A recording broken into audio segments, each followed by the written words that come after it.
Greetings, friends. We wish to address a topic that we have spoken of often, but in a different way. The topic is fear. We have said in many messages that fear is the polar opposite of love, and we have offered guidance for how to live your life more in alignment with the higher vibration of love rather than the lower vibration of fear. You can find those messages easily if you wish. Today we want to take a closer look at fear that you probably are not even aware that you have. We'll call this quiet fear. We use the term quiet because these fears are almost always imperceptible in your day-to-day experience. However, they are extremely powerful and may actually become some of the most dominant energies in your life. Some people go through life with very noticeable fears, such as fear of flying, swimming, high places, dogs, closed places, etc. These fears can be akashic, meaning that they are directly tied to an experience you had in a past life. The event may be so strong and impactful that you carry it forward into future lives so that you can work with it to balance the past and achieve soul growth. Other visible fears are the result of an experience in your current lifetime. Often the experience took place in your early childhood. For example, if you were stung by a bee at the age of 3, you may carry forward a fear of bees throughout the remainder of your life.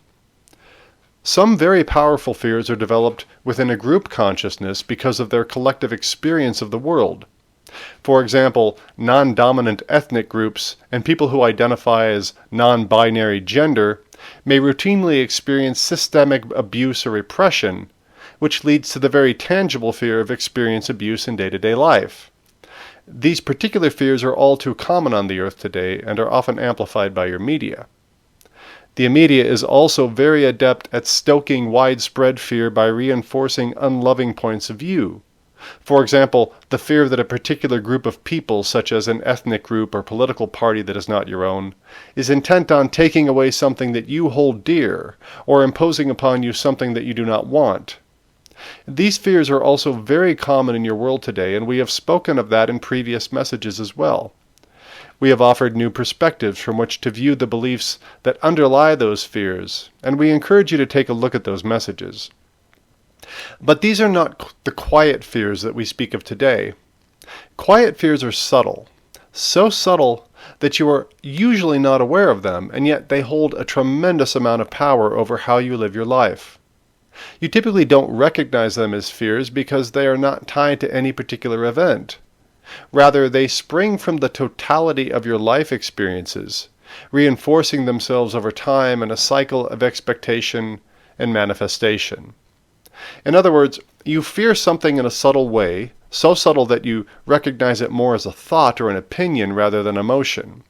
However, it surfaces in your consciousness so frequently that it becomes a belief with profound influence on how you manifest your life, and in what you manifest. This is the law of attraction in action. As you believe, so you receive. And when you receive what you expected to receive, it strengthens your belief in what you expected. You decide that the belief must be absolutely true, for you can see the direct evidence in your life. As we have said, all beliefs are chosen, and all beliefs can be changed, but they must be recognized as the subjective beliefs that they are, rather than an objective reality, in order for the change to be possible. Therefore, it is important to the evolution of your consciousness that you become aware of these quiet fears, recognize them for what they are, and transmute them into higher vibration energy. So let's name some of these fears. The big one almost everyone has is the fear that you are not enough, that you are somehow broken or lacking, that you need to be fixed. This fear drives your ambition, your competitive nature, and many of your major life decisions. It is the dominant fear in most human societies on the planet today, largely because of the ubiquitous media that is forever causing you to compare yourself and your life circumstances to others. Humanity is constantly being bombarded with messages about what you are lacking: health, beauty, money, fame, pleasure. Virtually all advertising stokes this fear, whether intentional or not. Why? Because companies depend on you feeling not just a desire, but also a need for their products. Very few companies today take the enlightened perspective that the product or service they offer is a nice-to-have thing. Most are intent on driving your belief that you will somehow be less than if you do not have what they sell. Add to this fact that you see most advertising while you are watching or reading something that also presents a hypothetical reality as the model you should aspire to. Movies, television, popular music, the internet, social media, magazines, all are offering a point of view about what is desirable in life and what is not. Often they present you with models of behavior and appearance that you seek to emulate, again, stemming from the belief that you are somehow not enough if you don't achieve it. These include the right body type, or home, or amount of money, or family situation, or leisure experiences, or political point of view. As you observe these images and messages over and over and over, they collectively contribute to a keystone fear that you are not enough. This leads to constant striving to have, be, or do something more, something that you see yourself as not yet having attained. Now, we don't mean to suggest that all entertainment is wrong. In truth, none of it is wrong because the earth is a planet of free will. The earth experience is intentionally set up for humanity to choose what you create without judgment from God. Therefore, to the mind of God, anything humans create is neither right nor wrong. It just is. But God is concerned with the human response to these things. When they create a response of fear within you that lowers your vibration, which takes you further away from your awareness that you are in fact one with God. That is why we say time and again that you get to choose and that God honors every choice you make, but choose wisely. Choose that which increases your love quotient while diminishing your fear quotient. It is unfortunate that this fear of not being enough is stoked even by well-intentioned members of your spiritual communities. We have spoken often of the fear that underpins many religious beliefs and practices in today's world, but that is not a quiet fear. The fear of incurring the wrath of God is actually one of the larger fears on the planet, and like most fears, it is completely irrational. It is a fear of something that simply does not exist, and yet many people allow this fear to control the entire experience of their life. Ironically, it leads some to commit terrible acts of violence toward others. How many wars have been fought in the name of God? But even in the spiritual communities that like to see themselves as more enlightened, you will find plenty of messages that add to the quiet fear that you are not enough. There are practices to follow, protocols to observe, meditations to do, mantras to say, seminars to attend, classes to take, books to read. Many of them can be very transformative and enlightening, but they can also contribute to the anxiety one already feels about not being enough. Did I do that practice right? Did I say the mantra enough times? I forgot to do my affirmations yesterday, so did I blow my whole practice? So-and-so seems to have deeper experiences than I do, so I must be doing it wrong. Or perhaps they're more enlightened than me. This class is really expensive, but I want enlightenment, so should I pay for it? I haven't read that book yet that everyone is talking about, so am I missing something important? If you pay attention, you may find these thoughts running through your head even as you willingly engage in meaningful spiritual work that is intended to help you realize how magnificent you are. Do you see the paradox? The well-meaning desire to increase your vibration contribute to your fear quotient in subtle ways. Now, we are by no means saying that you should stop engaging in spiritual work, or that you should stop listening to music, or watching TV, or following people on social media. We are not saying any of those things are right and wrong, or good or bad. But we are saying it is extremely important to pay attention to the vibration you experience as a result of the presence of these things in your life. This includes what you feel when you are engaged with them, as well as when you are not. Find some time for yourself and get quiet.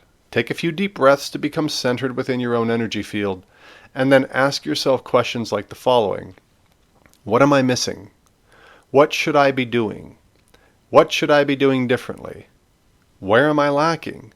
What have I messed up in my life? As you do this, see what comes up in your thoughts. If you get an answer other than nothing, then know that you have quiet fear playing in the background of your life. And that fear, subtle though it may be, stands between you and what you truly want, which is to realize your divine nature, that you are one with all that is. This is not to say that humanity should drop all ambition or creativity, certainly not. For you were here on the planet to find your way back to the heart of God through creative expression, through the calling forth of new ideas and inventions and ways of relating to one another. You are powerful co-creators with your divine source, and creation requires vision, ambition, and inspiration that you draw from others around you. But the wellspring of positive creation is the belief that you are enough. Any creation from the vibration of fear carries that vibration forward with it as it is advanced in the physical world. That vibration then touches all who participate in the creation, even those who observe it. It is often said that fear is a very powerful motivator, and this is true. But because like attract like, fear begets fear. You live in a time of tremendous rapid creation and innovation, with a staggering amount of choice available to most humans in developed societies. But have you noticed how much fear there is in those societies today? It is also staggering. Our objective is to encourage you to create from a place of love rather than fear. That begins with the simple observation that you are enough, just as you are. Even if you never achieve the things you feel you want to do in life, even if you never acquire the things you believe you want, even if you never go to the places you want to go, look the way you want to look, or experience the relationships you think you want to have, you are enough. You are enough because you are a beloved, divine being in a human body. In previous ages, it was commonly believed that the most expedient path to enlightenment was to disengage from society entirely. This is the origin of life paths such as the hermit in the cave or the wandering mendicant with a begging bowl or the ashram. These models are still embedded in the consciousness of many societies today, and they even impact seekers outside of those societies. Have you ever thought, I won't become enlightened unless I renounce all worldly things? Our point is that you do not need to renounce any of it. However, you must engage with your eyes wide open as to what it is and who you are in relationship to it.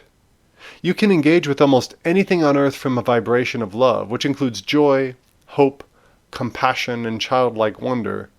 Or you can engage with it from a vibration of fear, which includes anxiety, competition, regret, and shame. Other common quiet fears include the fear that you somehow have missed or messed up the opportunities in your life, and that they won't come around again. The fear that choices you have made in your past cannot be undone. The fear that you will lose what you have. The fear that you will suffer some unwanted health issue because your parents had it. The fear of missing out on any one of many possible experiences. The fear that you won't be loved. Or the fear of being alone. These are all facets of the keystone fear that you are not enough. So please pay attention to how you feel when you engage with anything and make the effort to really put your thoughts and emotions under the microscope. Hone in on those very subtle feelings that whisper, I'm not enough. The more you bring them into the light, the more you will become aware of what a powerful force they are in your life. To quote Teddy Roosevelt, they speak softly, but they carry a big stick. Keep in mind that all thought creates, all thought. Think a thought long enough, put your energy behind it, and it becomes a belief that soon enough you will manifest plenty of evidence for. That's how the Earth experience is designed, and that's why it's so important to address these quiet fears moment by moment with this simple statement, I am enough, just as I am in this moment of now. I am enough, just as I am in this moment of now. Practice this often in the face of everything you engage with in your life and see how the universe responds with the evidence to support it. We wish you blessings on your journey.